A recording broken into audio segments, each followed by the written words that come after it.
दोस्तों, अर्जुन आगे कहते हैं, एक दिन इंद्र ने मुझसे कहा, वत्स, अब तुम्हें युद्ध में देवता भी परास्त नहीं कर सकते, फिर मृत्यु लोक में रहने वाले बेचारे मनुष्यों की तो बात ही क्या है। तुम युद्ध में अतुलित, अजेय और अनुपम होगे। अस्त्र युद्ध में तुम्हारा सामना कर सके ऐसा कोई वीर नहीं होगा। तुम सर्वदा सावधान रहते हो, व्यवहार कुशल हो, सत्यवादी हो, जितेंद्रिय हो और शूरवीर हो। तुमने 15 अस्त्र प्राप्त किए हैं और तुम उनका प्रयोग उपसंहार, आवृत्ति, प्रायश्चित और प्रतिघात, इन 5 विधियों को भी अच्छी तरह जानते हो। अतः शत्रु दमन, अब गुरु दक्षिणा देने का समय आ गया है। निवात कवच नाम के दानव मेरे शत्रु हैं। वे समुद्र के भीतर दुर्गम स्थान में रहते हैं। वे 3 करोड़ बताए जाते हैं और उन सभी के रूप, बल और प्रभाव समान ही है। तुम उन्हें मार डालो, बस तुम्हारी गुरु दक्षिणा पूरी हो जाएगी। ऐसा कहकर इंद्र ने मुझे अपना अत्यंत प्रभावपूर्ण दिव्य रथ दिया। उसे मातली चलाता था और मेरे सिर पर यह अत्यंत प्रकाशमय मुकुट पहनाया और अभेद्य और सुंदर कवच पहनाकर मेरे गांडीव धनुष पर एक अटूट प्रत्यंचा चढ़ा दी। इस प्रकार जब मुझे सब प्रकार की युद्ध सामग्री से सुसज्जित कर दिया तो मैं उस रथ पर चढ़कर दैत्यों के साथ युद्ध करने के लिए चल दिया। तब उस रथ की घरघराहट सुनकर मुझे देवराज समझ सब देवता चौकन्ने होकर मेरे पास आए। फिर वहां मुझे देखकर उन्होंने पूछा, अर्जुन, तुम क्या करने की तैयारी में हो? तब मैंने उन्हें सब बात बताकर कहा, मैं निवात कवचों का वध करने के लिए जा रहा हूँ, अतः आप मुझे ऐसा आशीर्वाद दीजिए जिससे मेरा मंगल हो। तब उन्होंने प्रसन्न होकर मुझसे कहा, इस रथ में बैठकर इंद्र ने शंबर, नमूची, बल, वृत्र और नरक आदि हजारों दैत्यों को जीता है। अतः कुंती नंदन, इसके द्वारा तुम भी निवात कवचों को युद्ध में परास्त करोगे। अर्जुन ने आगे कहा, राजन, मार्ग में जाते हुए भी जगह जगह पर महर्षिगण मेरी स्तुति करते थे। अंत में मैंने अथाह और भयावह समुद्र के पास पहुंचकर देखा कि उसमें फेन से मिली हुई पहाड़ों के समान ऊंची ऊंची लहरें उठ रही थीं। वे कभी इधर उधर फैल जाती थीं और कभी आपस में टकरा जाती थीं। सब ओर रत्नों से भरी हुई हजारों नावें चल रही थीं तथा बड़े बड़े मत्स्य, कछुए, तीमी, तिमिमंगल और मकर जल में डूबे हुए पहाड़ से जान पड़ते थे। इस प्रकार उस अत्यंत वेगशाली महासागर को देखकर उसके पास ही मैंने दानवों से भरा हुआ उनका नगर देखा। वहां पहुंचकर मातली ने अपना रथ नगर की ओर दौड़ाया। रथ की घरघराहट से दानवों के हृदय दहल गए। इसी समय मैंने भी बड़े आनंद से धीरे धीरे अपना देवदत्त नामक शंख बजाना आरंभ किया। उस शब्द ने आकाश से टकराकर प्रतिध्वनि पैदा कर दी। उसे सुनकर बहुत से बड़े बड़े जीव भी भयभीत होकर इधर उधर छिप गए।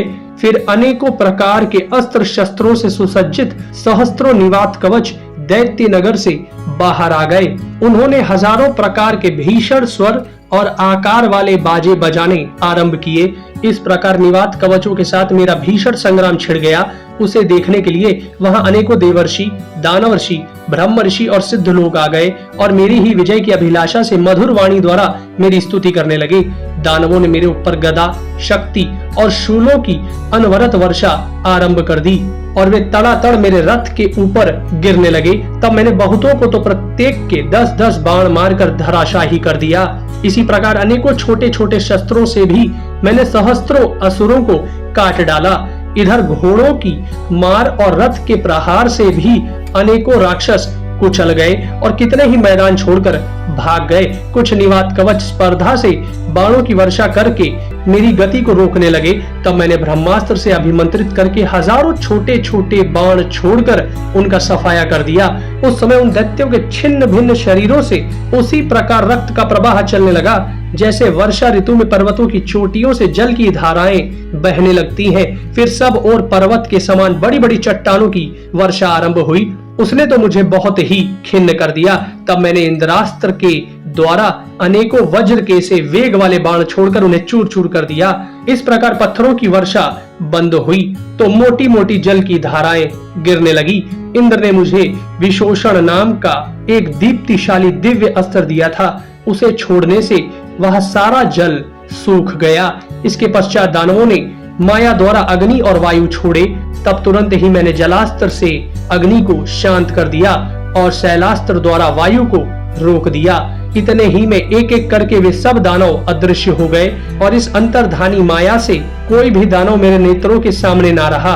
इस प्रकार अदृश्य रहकर ही वे मेरे ऊपर शस्त्र चलाने लगे तथा मैं भी अदृश्यास्त्र के द्वारा उनसे युद्ध करने लगा। इस युक्ति से गांडीव धनुष द्वारा छोड़े हुए बाण जहां जहां वे दैत्य थे वहीं जाकर उनके सिर काट डालते थे। जब मैं इस प्रकार युद्ध क्षेत्र में उनका संहार करने लगा तो वे अपनी माया को समेटकर नगर में घुस गए। दैत्यों के चले जाने से जब वहां का दृश्य स्पष्ट हो गया तो मुझे सैकड़ों हजारों दानव मरे दिखाई दिए। वहां दैत्यों के इतने शव पड़े थे कि घोड़ों के लिए एक के बाद दूसरा पैर रखना कठिन था, इसलिए घोड़े पृथ्वी से उठकर आकाश में स्थित हो गए। किंतु निवात कवचों ने अदृश्य रूप से पत्थरों की वर्षा करते हुए आकाश को भी आच्छादित कर दिया। पत्थरों से ढक जाने और घोड़ों की गति रुक जाने के कारण मैं बड़ा तंग आ गया। तब मातली ने मुझे डरा हुआ देखकर कहा, अर्जुन डरो मत, वज्रास्त्र का प्रयोग करो। मातली का यह वचन सुनकर मैंने देवराज का प्रिय अस्त्र वज्र छोड़ा और एक अविचल स्थान पर बैठकर गांडीव को अभिमंत्रित कर मैंने लोहे के बने हुए वज्र के समान पैने बाण छोड़े। उन वज्र तुल्य बाणों के वेग से आहत होकर वे पर्वत के समान विशालकाय दैत्य एक दूसरे से लिपट लिपट कर पृथ्वी पर लुढ़कने लगे। सबसे बढ़कर आश्चर्य की बात तो यह हुई कि इतना संग्राम होने पर भी रथ, मातली या घोड़ों को किसी भी प्रकार की क्षति नहीं पहुंची। फिर मातली ने हंसकर मुझसे कहा, अर्जुन तुम में जैसा पराक्रम देखा जाता है वैसा तो देवताओं में भी नहीं है।